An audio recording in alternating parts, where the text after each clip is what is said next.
Sekarang ini agak unik saya lihat pergerakan hukum ini. No RDP, no justice, Bang Dwi. Begitu. Agak bergeser sedikit gitu. Jadi kayaknya memang perlu ini keterlibatan DPR RI dalam teknis bisnis to bisnis pelaku-pelaku usaha lokal ini kita perlu lindungi mereka gitu loh. Dari cengkraman owner-owner asing ini yang cari makan di Indonesia gitu loh. Ketika bertemu, oke, kita akan bayar itu claim adjustmentmu itu. Kan begitu.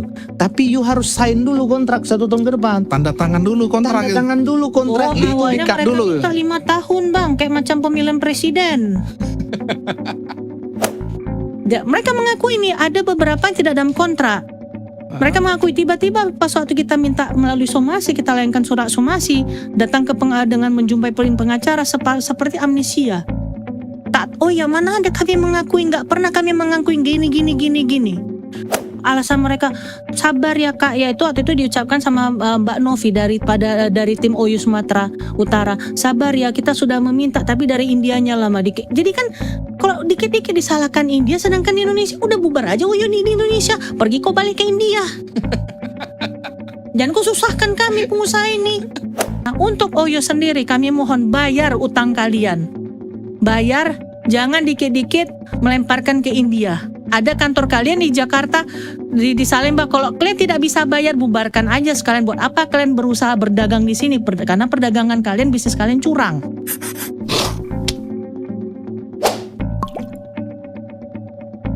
Kembali lagi kita di program Cakap-Cakap Hukum bersama DPJ Pradi. Hari ini kita kedatangan tamu, narasumber kita, advokat senior juga, Bang Andris Tompul.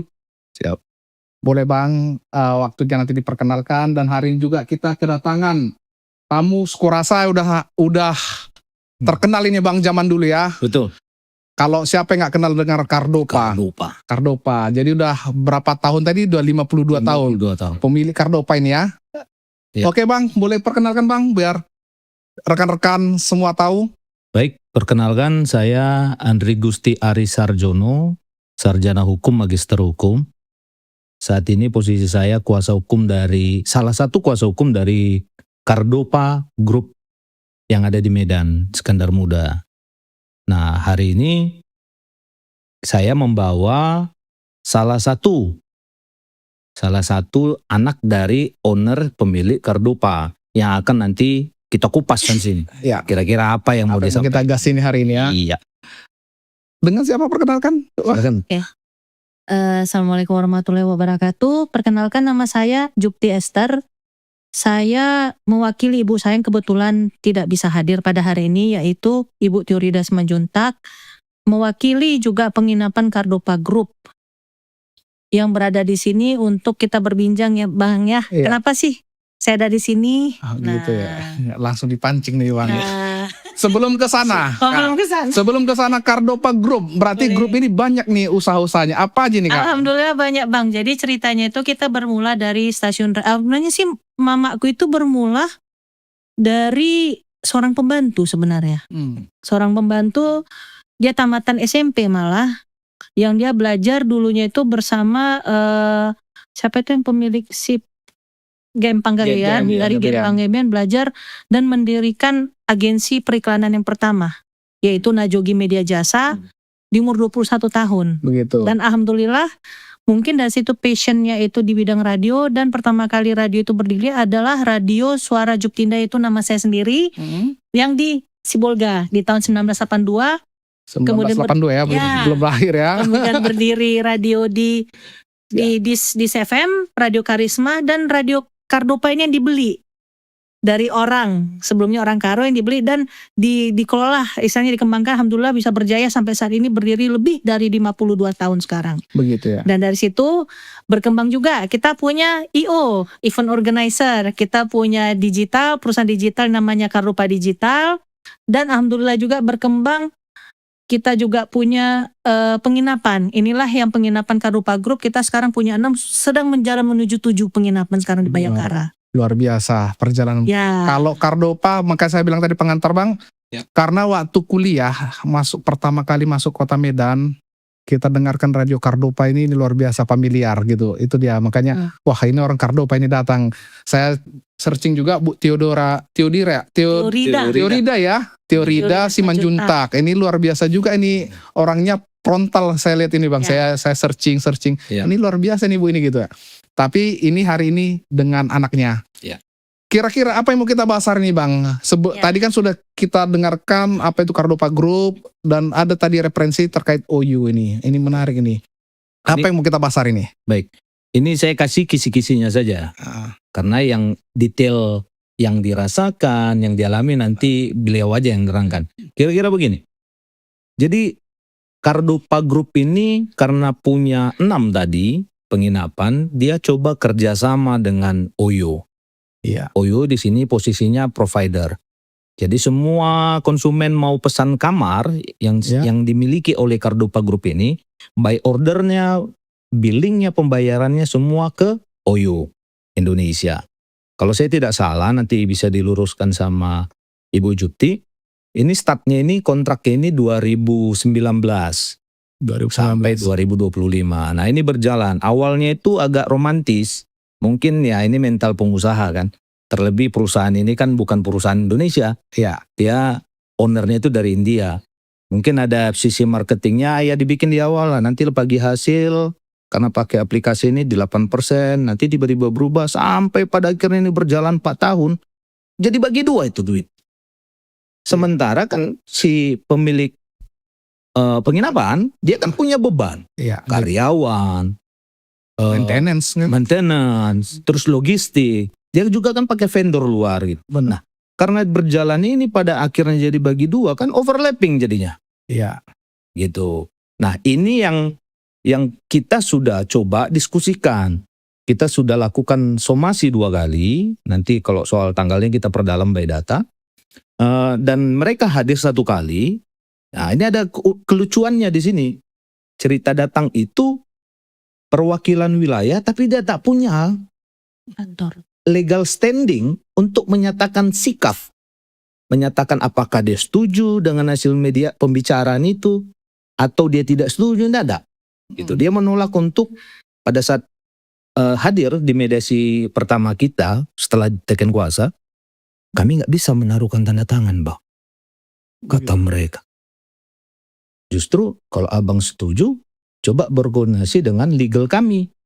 Yang notabene-nya orang India. Waktu itu kita bilang gini, hukum Indonesia itu punya regulasi. Ketika you cerita legal, kita sampaikan gitu kan, ya biarkan legalmu menjawab somasi kita secara tertulis. Atau silahkan menggunakan bahasa Indonesia. Gitu. Jadi kan kalau hukum kita Bang Dwi kan kita sepakati. Semua kita tunduk pakai bahasa Indonesia gitu. Benar.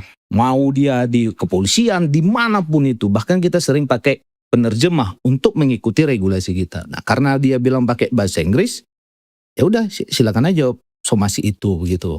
Nah singkat cerita tidak ada lah titik temu. Iya. Gitu. Nah untuk detailnya nanti Bang Dwi bisa tanya ke ibu kita ini. Begitu rasa ya. apa dia gitu. Itulah dia permulanya. Jadi Bu, biasanya ini kan bagaimana mekanisme awal bekerja sama dengan OYO? Tadi kan disinggung sama Bang Andri tadi bahwasanya ini kan perusahaan dari luar nih. Apakah ada perwakilan Sumut yang memulai bagaimana sejarahnya kalian bekerja sama dengan OYO sehingga OYO ini kan udah sebesar ini sekarang. Di mana kantornya kah atau siapa yang bertanggung jawab kah untuk Sumut? Kan gitu. Coba bisa Ibu jelaskan. Jadi awal-awalnya itu kan ketika kerjasama dengan OYO ini Bang seperti ramah romantis lah. Begitu ya. Seperti kayak sepiring berdua. Dalam artian kan datang mereka menawarkan itikat baik kerjasama bilang oh ya. Sorry saya potong. Datang mereka ini siapa? Maksudnya? Datang mereka ini pada waktu itu adalah Pak Fandi. Pak Fandi, Kak Duma, sama Nurian. Iya. Dan itu mereka mengatakan mereka pihak OYO dari wilayah Sumatera Utara. Pak Fandi adalah manajernya, manajer properti OYO untuk wilayah Sumatera Utara, yang saya juga termasuk Aceh. Nah, mereka mendatangi Ibu Teorida mengatakan, oh ya Ibu, kami lihat Ibu mempunyai beberapa penginapan nih.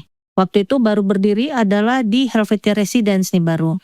Nah, diajaklah kerjasama. Iya Bu, awal tuh manis-manis Bang. Jelas kontraknya. Pembagiannya waktu itu hanya 8,5 dari 10 atau 15% kok saya nggak salah itu. Sebentar ya, karena kan kita harus ngomong data itu kan harus By data ya. by data ya Bang ya. Iya. Bentar. Nah di awal itu mereka kan mendapatkan keuntungan tuh sebesar 15%. Dan biaya-biaya yang menjadi dalam kontrak itu sesuai. Jadi di awal setahun 2 tahun itu enak gitu jalannya, pembagian jelas. Nah ketika dalam perpanjangan kontrak, disitulah masalahnya. Masalahnya apa? Kontrak tidak ditandatangani oleh ibu saya, tidak ada tanda tangan, jalan. Begitu. Penginapannya misalnya penginapan promosinya itu kerjasamanya jalan, termasuk di platform di OYO-nya, termasuk di platform OTA-nya. Terus itu muncullah tiba-tiba biaya beban yang tidak jelas, yang tidak pernah dijelaskan, dipaparkan. Suatu kita ketemu, kita bahkan kok dibilang sering kalinya ketemu, bahkan udah seperti keluarga. Lebaran silaturahmi mereka datang, tahun baru mereka datang makan bersama, jadi udah kayak keluarga. Karena kita mikir pun selama ini dengan mereka ini baik memperlakukan kita, ya otomatis kan kita wajib dong memperlakukan orang dengan baik ketika orang memperlakukan kita dengan baik, dan itu fair. Tapi ketika masalah-masalah itu terjadi, sempat sebelumnya dipertanyakan, sempat itu ada masalah sekitar 300 juta dan mereka menyicil dengan memotong di biaya di laporan di penjualan, pembagian hasil penjualan yang berikutnya. Itulah ditemukan di rekening merah putih. Nah, sampai sekarang utang yang dari tahun 2019 itu masih ada terutang nih. 2020 ini. Sorry.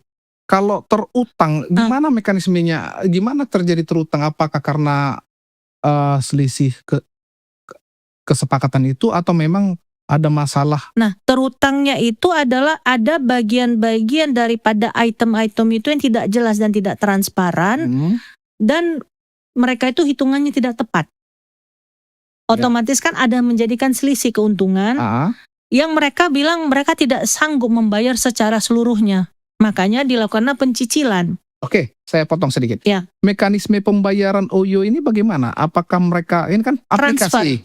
Ini aplikasi benar. Aplikasi. Benar. Berarti kan ini masuk ke rekeningnya OYO dulu, baru dibagikan ke kita bagi hasilnya. Berarti begitu sistemnya. Makanya mereka terutang begitu ya. Ya, benar. Biar jelas. Benar. Nah, jadi ketika pembagian keuntungan itu kan kita melihat, loh ini ada beberapa nggak jelas. Nah, itulah yang sampai sekarang dicicil pun masih ada sekitar 50-an juta. 50 atau 90 juta yang masih terutang. Dan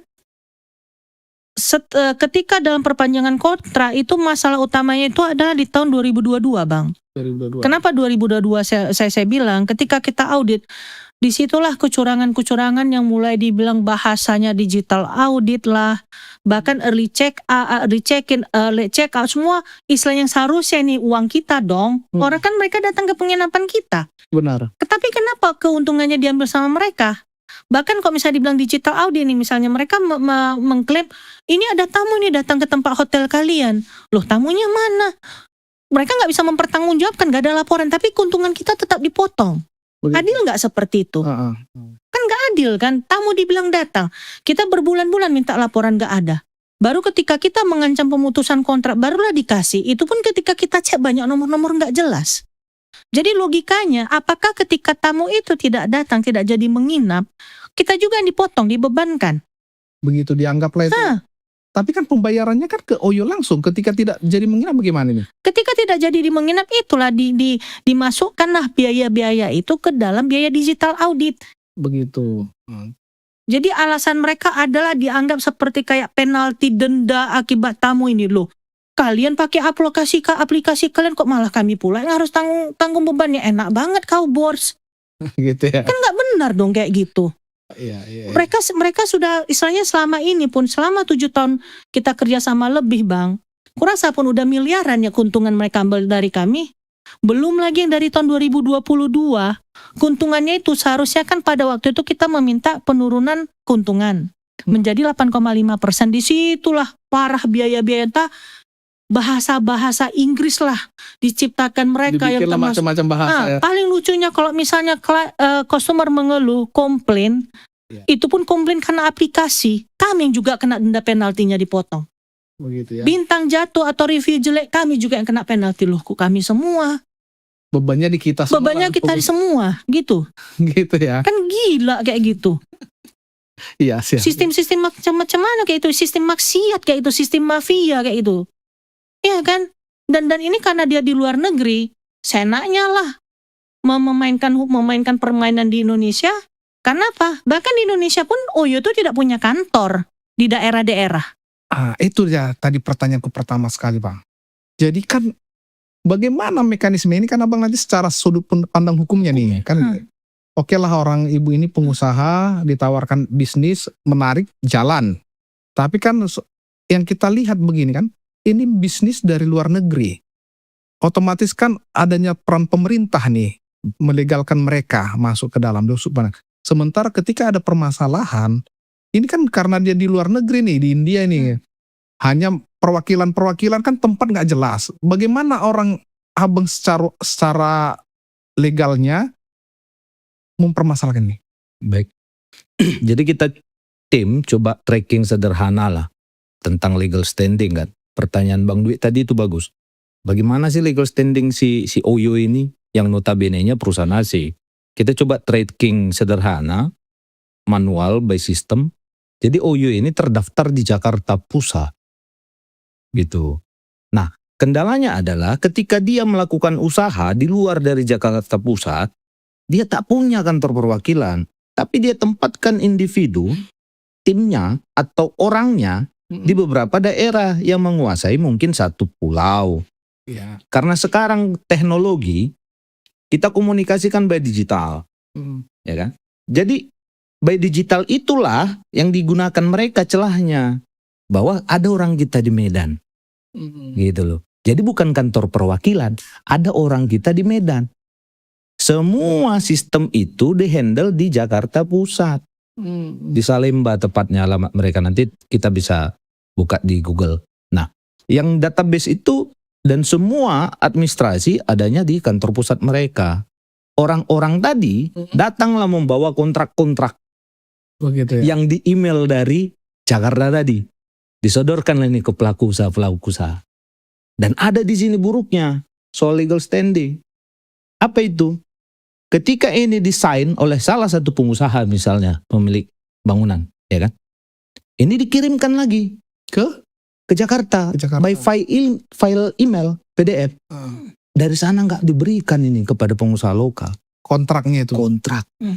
Berarti ini bisa terjadi seluruh di Indonesia nih, Kak? Bisa. Di semua pengusaha-pengusaha property owner, owner property yang punya kerjasama dengan OYO, sistemnya rata-rata seperti kayak gitulah cara permainan mereka. Kenapa saya bilang kayak gitu, Bang? Saya ada berbicara dengan kebetulan kawan-kawan seperjuangan di properti ya. Nasib mereka seperti itu. Kontrak tak ada tanda tangan, langsung nancap di portal OYO. Begitu ya. Misalnya ada tanda tangan, misalnya mungkin di awal pun ada tanda tangan, perpanjangannya tidak perlu tanda tangan. Padahal kan secara legal standing harus dong. Iya. Ketika perpanjangan kontrak, nama di situ dijelaskan di depan tuh nama Tiorida Simanjuntak bla bla bla. Tapi tanda tangannya kosong dibikin. Dan mereka jalan terus. Mana bisa kayak gitu secara hukum. Gitu ya.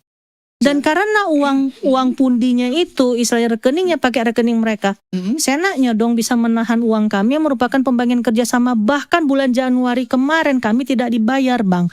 Secara haknya itu kami wajib di luar daripada permintaan ganti rugi kami.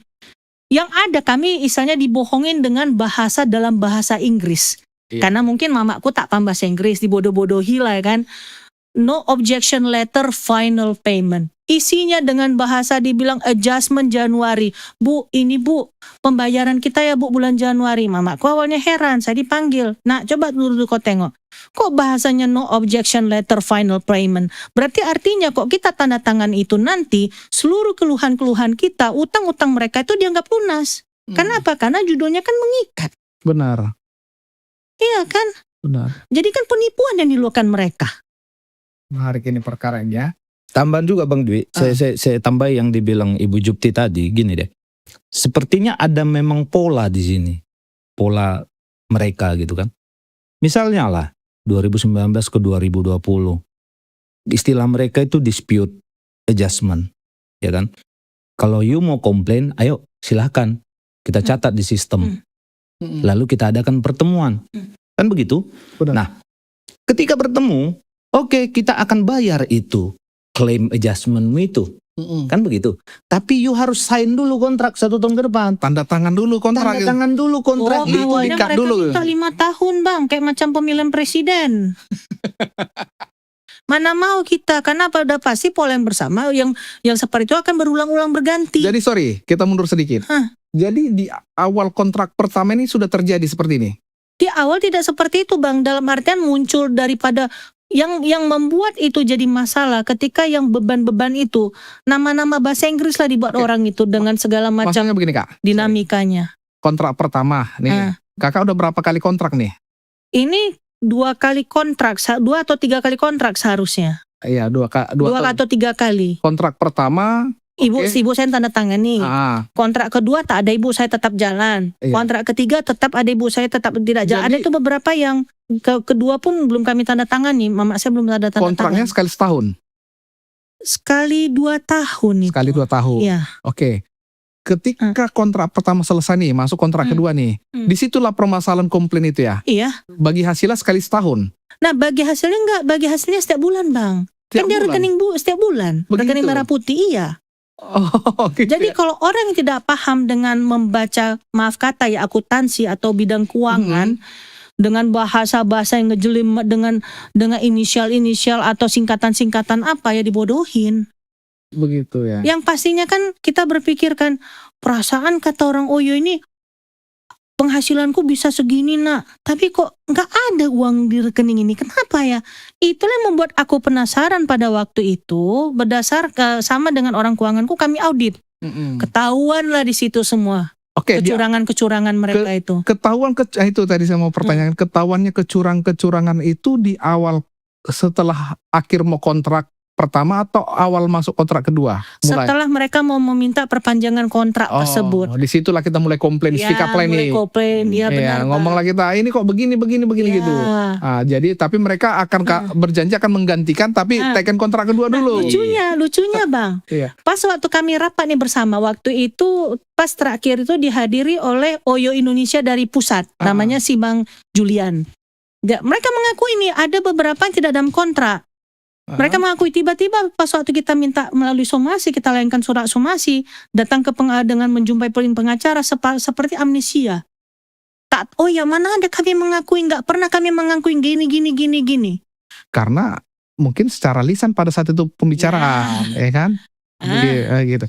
Oke kak, kalau dihitung-hitung kerugian, mulai dari yang kita anggap ini dari awal ada bermasalah, kerugiannya berapa ini total yang harus ditanggung jawabin oleh pihak Oyo sendiri? Totalnya adalah 500, kemarin itu kan sekitar 448, dia tambah besar lagi karena ada ganti rugi yang plus 22 juta, ditambah lagi ada membayar subsidi kamar 21 juta, maka total kerugian keseluruhannya adalah 529.980.933. Ini kenapa bang? Selain ini tumpukan masalah ya. Pertama pergantian ganti rugi dari tahun 2022 sampai 2025. Kedua adalah biaya pencicilan utang yang belum selesai. Utang sebelumnya. Yang sebelumnya. Yang ketiga adalah keuntungan Januari yang kami ditahan.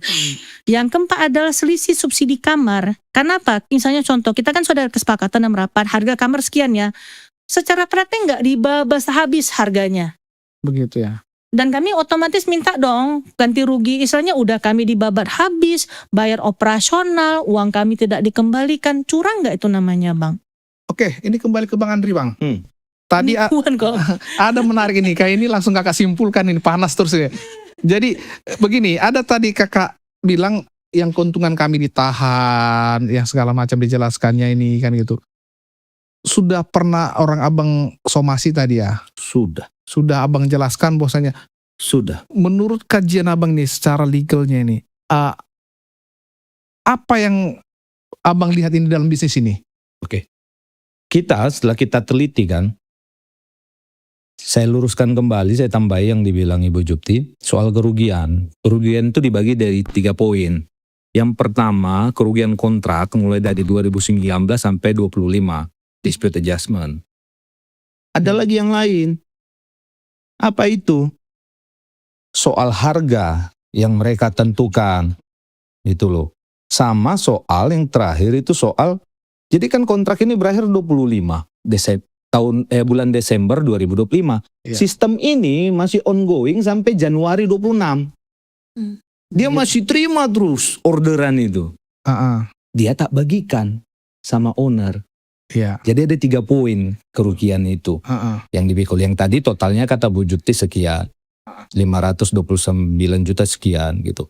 Secara hukum itu kerugian, kan begitu. Nah yang kedua berikutnya adalah kira-kira apa sih yang perbuatan celahnya, kan kira-kira begitu. Arah tujuan dari pertanyaan Bang Dwi itu. Karena kita sudah dialog ke mereka, ya kan. Pertama itu ada pengakuan, ini agak unik nih Bang Dwi. Ada pengakuan dari mereka, even itu tulisannya.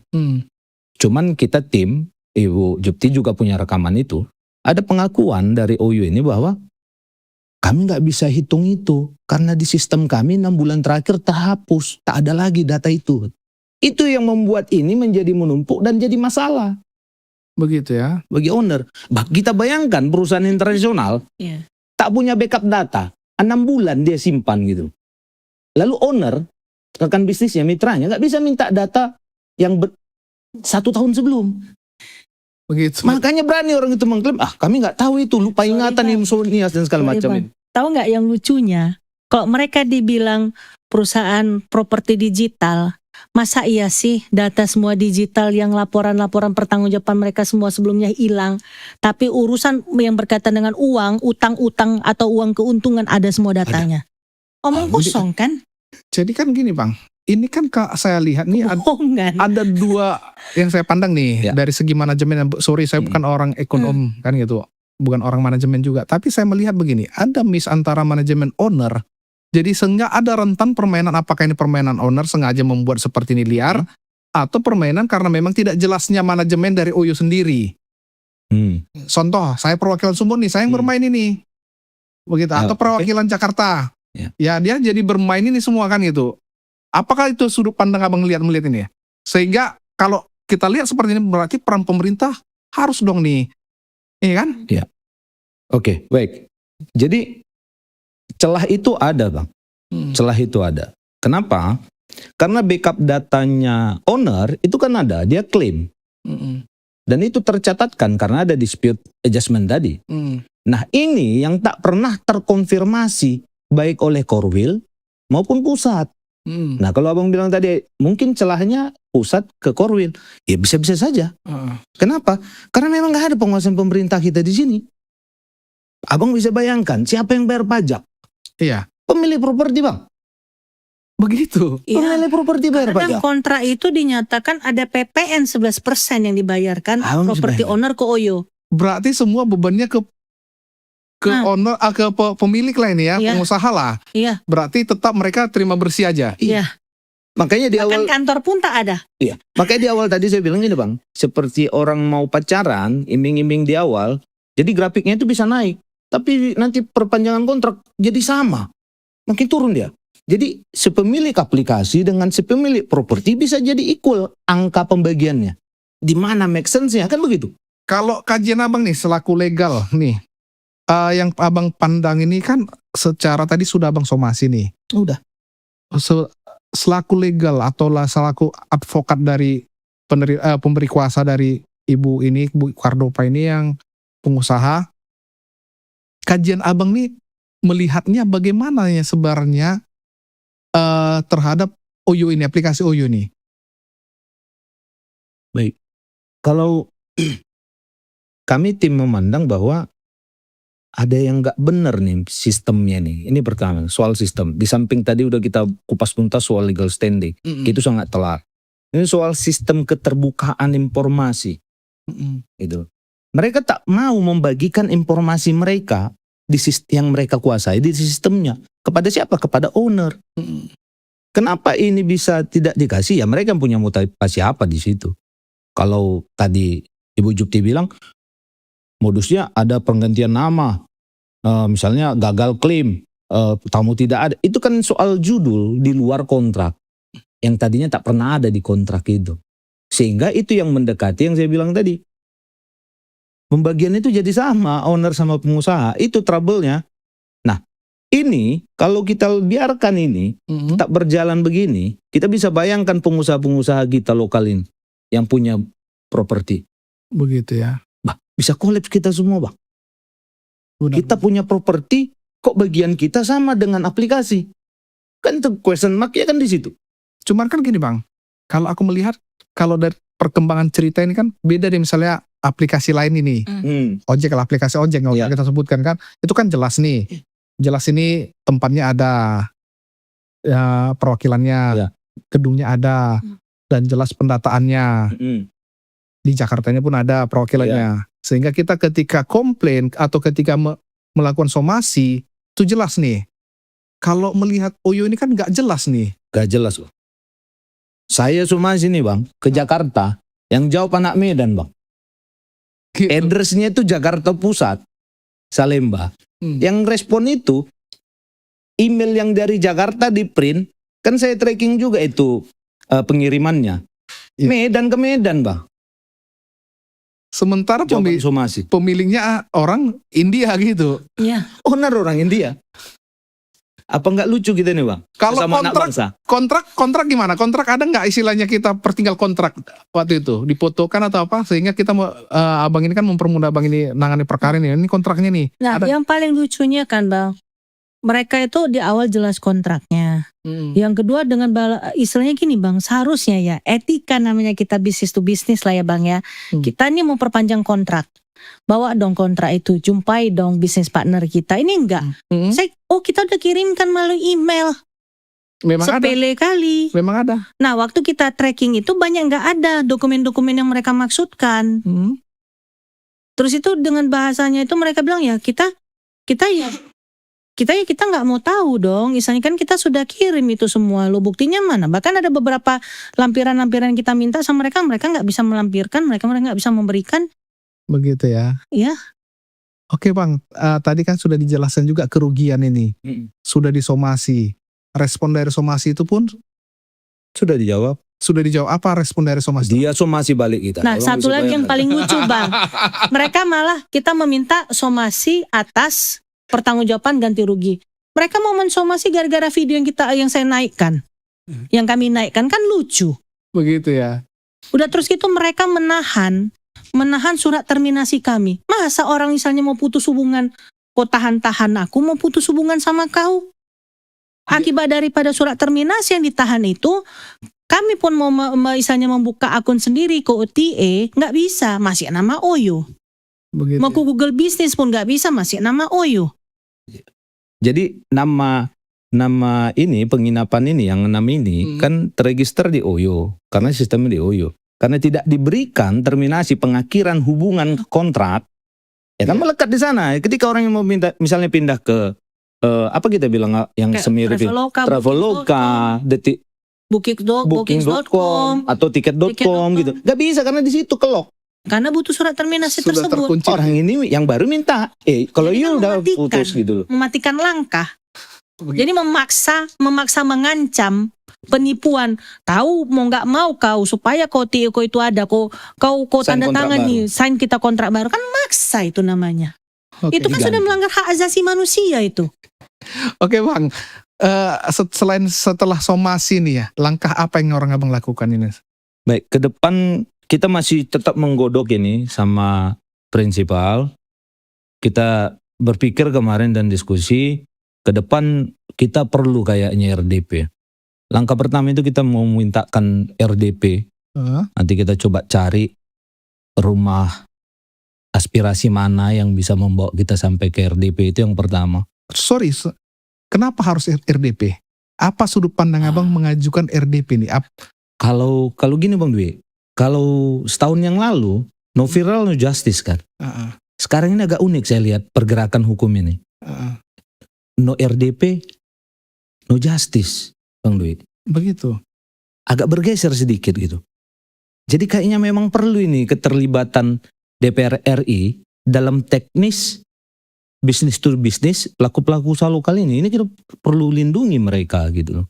Dari cengkraman owner-owner asing ini.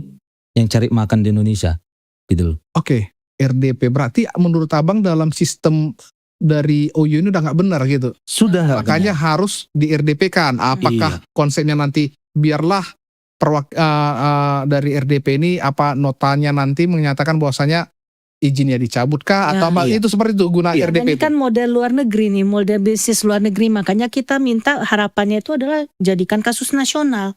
Mm-mm. Target kita ini isunya akan jadi nasional karena saya yakin di luar sana pelaku-pelaku usaha lokal ini sedang memantau nih, sedang menjaga rasa ini. Jadi ketika harapan saya ketika ini nanti bisa ekspos sampai RDP, berdatangan lagi nih pengusaha-pengusaha lokal ini yang sudah pernah sakit hati, begitu ya. yang mengisi testimoni tentang keluhan-keluhan yang seperti ini. Oh, udah ada Bang beberapa yang datang WA Japri nanya ini gimana Oke. prosesnya. Sebelum ke sana Bang, sebelum ke sana enak nih. Setelah RDP apa nanti? Nah, pendekatan keperdataan biasalah, kita sama-sama tahu kita bisa gugat toh. Tapi kan kantornya susah nih Bang. Siapa yang nanti NO lagi gugatannya gitu kan karena kantor nggak jelas. Coba. Iya, udah pasti kita jatuhkan gugatan Jakarta Pusat. Karena di sana address-nya. Nah, soal polanya apakah One Prestasi atau PEMA, ya kan? Ini nanti kita dalami lagi. Kalau dia kita giring ke One Prestasi, kontrak sudah habis. Kan begitu. Saya menariknya itu ke perbuatan melawan hukum. Bahwa ada data yang tak dia berikan sehingga menimbulkan kerugian. Oke. Tidak ada material-material. Itu keperdataannya. Kemudian kalau pidananya, kita sudah beberapa rapikan yang muncul pasal mengikuti KUH pidana baru itu pasal 486, 488, sama junto pasal 492. Nah, ini satu lagi yang menarik nih. Di pasal 28 ayat 1 Undang-Undang 11 2008 tentang informasi transaksi elektronik, itu ada bunyinya begini, setiap orang dengan sengaja tanpa hak menyebar berita bohong dan menyesatkan mengakibatkan kerugian konsumen. Nah, ini spesifik, merugikan konsumen dalam transaksi elektronik. Nah, ini sedang kita kaji alot dalam tim. Pengennya ini dihidupkan gitu. Begitu ya. Cuman apakah nanti dia bisa, soal definisi lagi balik, ya kan perlu pendalaman sama ahli lah. Begitu ya. Ke situ. Jadi itulah upaya-upaya mau akan Iya. Oke, tadi kakak ada singgung nih, kakak ini panas aja bawaannya. Saya rasa melihat begini Bang, mereka sudah kaji deh. Ya. Banyak juga pelaku-pelaku usaha ini atau pemilik usaha ini sudah merasakan ini. Cuman pertanyaannya, dengan dia akan melaporkan atau menggugat atau ke Jakarta Selatan ini nggak jelas pemilihnya di luar negeri. Bisa jadi seperti tidak berani ngomong gitu kan. Itu yang saya itu tadi mau kakak bilang itu kan kak? Gimana menurut kakak? Kalau menurut aku kan Bang, kalau dari percakapan dari beberapa orang yang menghampiri, rata-rata mereka ini kan merasa, kan pasti sulit, modelnya luar negeri. Kayak mana cara ngapakannya? Ada satu yang diperlakukan seperti kami, cuman gak sebesar kasus kami lah, di Perangen Jawa. Dia tak ada pernah tanda tangan kontrak. Tiba-tiba muncullah di OYO. Udah gitu harganya dijatuhkan. Ketika dia minta pembatalan kontrak, dibalas pakai bahasa Inggris. Jadi kan istilahnya kayak, dianggapnya kayak orang-orang kita nih pemilik-pemilik yang bintang-bintang kelas 2 ini yang tak berpendidikan, yang tak punya pengetahuan, yang tak berilmu, yang gampang dibodohi, tak bisa bahasa Indonesia, yang gaptek, sehingga mereka bisa berbuat seenak-enaknya. Oke. Kakak berani hari ini dengan lawyer datang ke sini berani speak up nih. Ya. Sementara kemarin pun sudah ada somasi balik bahwasanya pencemaran gitu ya. Itu. Ini kakak hari ini berani datang ya untuk mengatakan. Kalau di Sumatera Utara sendiri, ada nggak keluhan sesama pengusaha itu yang pelaku usaha ini yang mengatakan sama ceritanya sama orang kakak nih? Ada? Banyak. Ada yang satu penginapan di daerah Gatsu, yang mereka mengalami kasus serupa yang keuntungan mereka ditahan dan laporan itu semakin lama kok keuntungannya ini semakin sedikit, gak jelas, dan mereka tidak paham. Ini mereka adalah keluarga yang dari zaman dulu, yang kedua orang tua ibu dan bapak ini yang tidak memahami teknologi.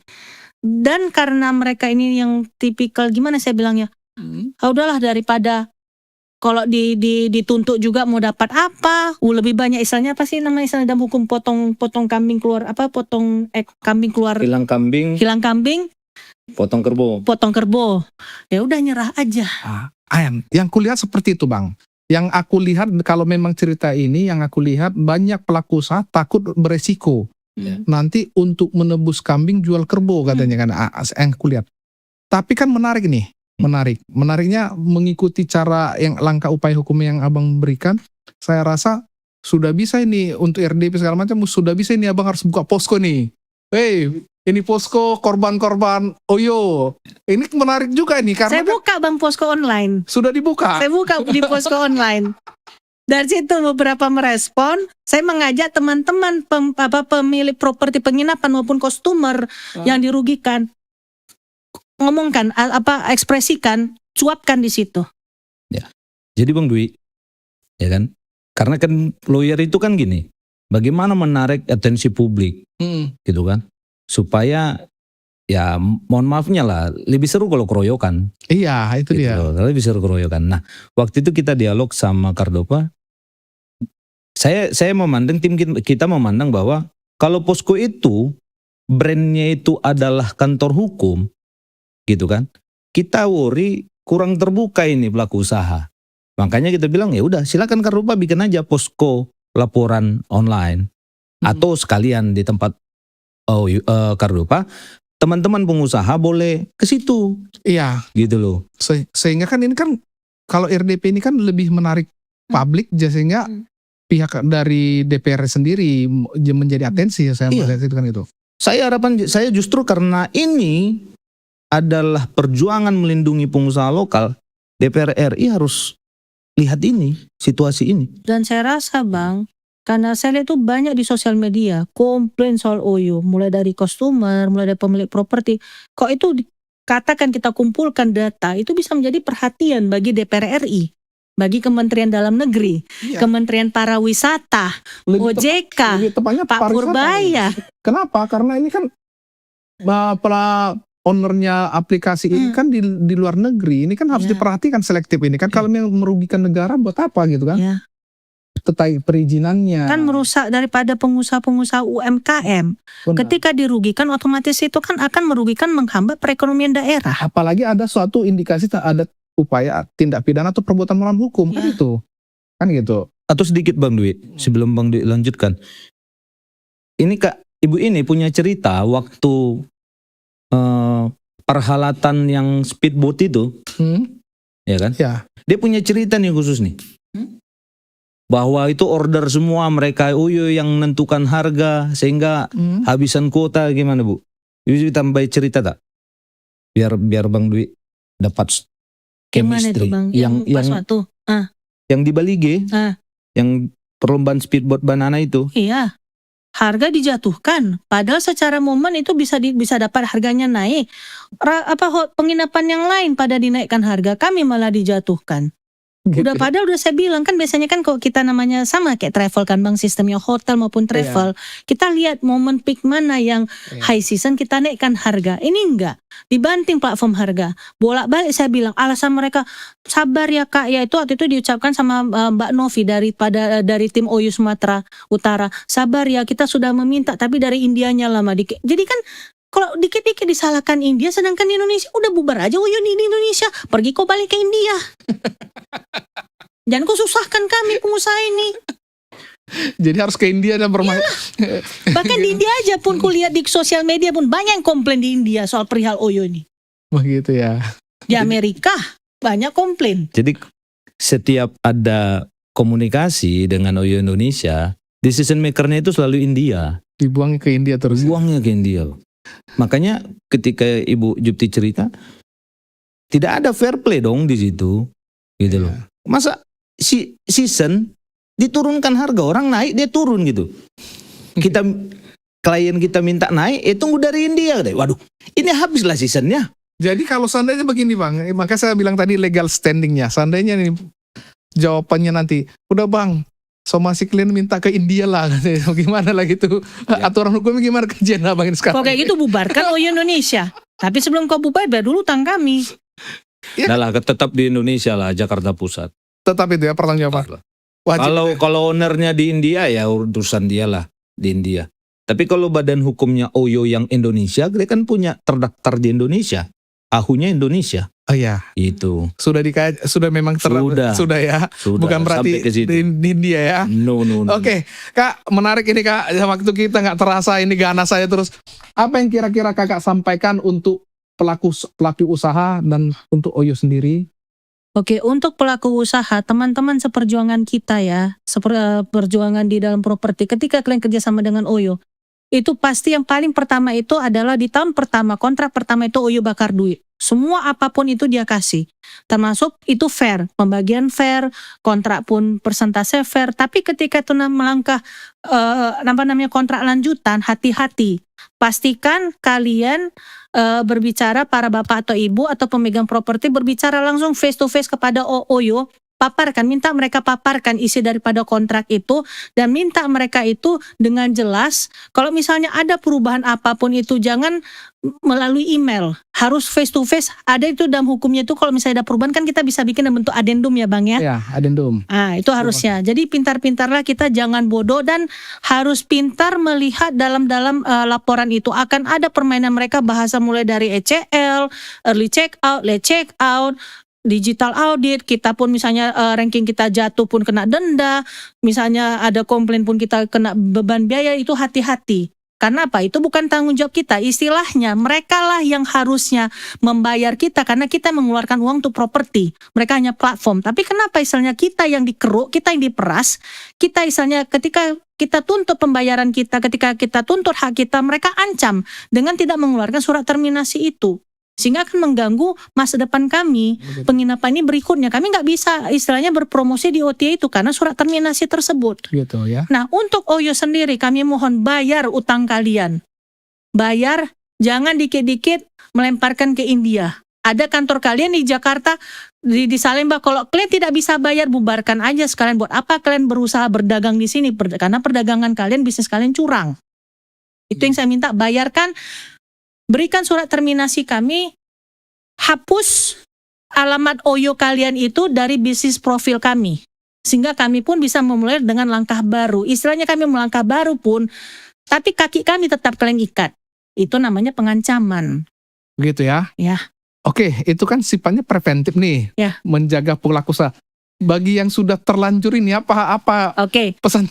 Bagi yang sudah terlanjur dan tidak tahu bagaimana untuk sharing atau tukar pikiran, silahkan menghubungi di di sosial media saya itu atas nama Jupti Esther, ataupun boleh kita bagi handphone enggak juga ya? Terus kembali ke kakak itu. Boleh. Atau kita buka posko pemenangan nanti ya, kan gitu. Jangan gak usah nomor handphone gitu. Ya kita buka posko pemenangan gitu atau posko pengaduan gitu. Cari saya ataupun misalnya bisa pengaduannya itu ke sosial medianya di Radio Kardopa KDG, bisa di situ juga. Dan pastinya nanti aspirasi kalian akan kami tampung ya bersama pengacara kami yang sudah kami percayakan supaya kita bisa maju nih, Sama-sama berjuang ya. Berjuang untuk supaya hak kita ini diberikan. Jangan bodoh kita hanya diam dan menyerah. Diam dan menyerah inilah jadi makanan mereka itu yang akan membuat mereka menang. Karena mereka berpikir, cemen kali orang Indonesia ini. Tinggal dibodohin aja udah, lemparkan sana cari mangsa baru. Jangan, kita harus pintar. Apalagi kita udah capek-capek membangun properti ini. Jangan mau kita dibodohi, itu aja. Oke, dari Bang Andri sendiri Bang, closing statementnya kira-kira yang menarik nih. Satu lagi boleh Bang? Boleh. Silakan. Untuk ke pemerintah Republik Indonesia, ke Ibu Puan Maharani sebagai Ketua DPR RI, ke Kementerian Dalam Negeri, Kementerian Pariwisata, OJK, Bapak Purbaya, maupun yang pihak-pihak berkaitan termasuk kepolisian ataupun pemeriksaan audit, mohon benar-benar diinvestigasi Oyo, bagaimana operasional mereka, bagaimana sistem keuangan mereka, bagaimana pengancaman mereka, bagaimana perpajakan mereka. Kalau memang benar-benar ada kecurangan, seharusnya pemerintah itu membela kami sebagai warga negara Indonesia, bukan Oyo yang dari India. Oke, cukup? Saya cukup. Dari Bang Andri sendiri. Oke, dari kami tim hukum sangat jelas, kita berharap ke DPR RI, Komisi 3, supaya menilik permasalahan ini, karena Yang kita mau selamatkan ini adalah pengusaha lokal. Benar. Saya yakin kalau suara ini bisa didengar, nanti akan terdengar itu dari daerah lain. Di Jawa juga banyak kok kerjasama. Pengusaha lokal juga banyak, Dok. Dan mungkin mereka juga merasakan apa yang dirasakan oleh Kardopa. Nah, hal ini yang perlu kita selamatkan bersama di Komisi 3 atau komisi mana yang terkait tentang pariwisata dan segala macam. Supaya apa? Supaya saudara-saudara kita pelaku usaha lokal ini terlindungi hak-hak hukumnya. Gitu. Kenapa? Karena merekalah UMKM yang sesungguhnya. Iya, harus Jangan. dilindungi. Jangan gara-gara aplikator-aplikator yang cari makan notabene-nya luar ini, ya kan, bisa bikin suka-sukanya sama pengusaha lokal ini. Benar, benar. Kalau pengusaha lokal kita ini tidak kita lindungi, ini gulung tikar semua kolaps kita. Benar. Harapan saya itu, supaya DPR RI bisa menelisik kasus ini, ya kan, dan mari sama-sama membantu tim juga untuk menyelamatkan pengusaha lokal. Siap. Baik, terima kasih Kak. Semoga perjuangan kita, perjuangan Kakak memperoleh apa menjadi hak, didengarkan oleh pemerintah, didengarkan oleh OYO sendiri. Kalau bisa ini selesai dengan baik-baik. Ya. Ya kan Bang? Oke, terima kasih buat waktunya Bang Andri yang luar biasa hari ini, tidak tanpa terasa. Jadi ada yel-yel kita ini Bang mengatakan Apa itu? kalau nanti cakap-cakap hukum cocok kau rasa gitu, kayak Medan Bang. Oke? Siap. Yang depan Bang. Oke, Oke. siap. Oke? Cakap-cakap hukum. Cocok kau rasa.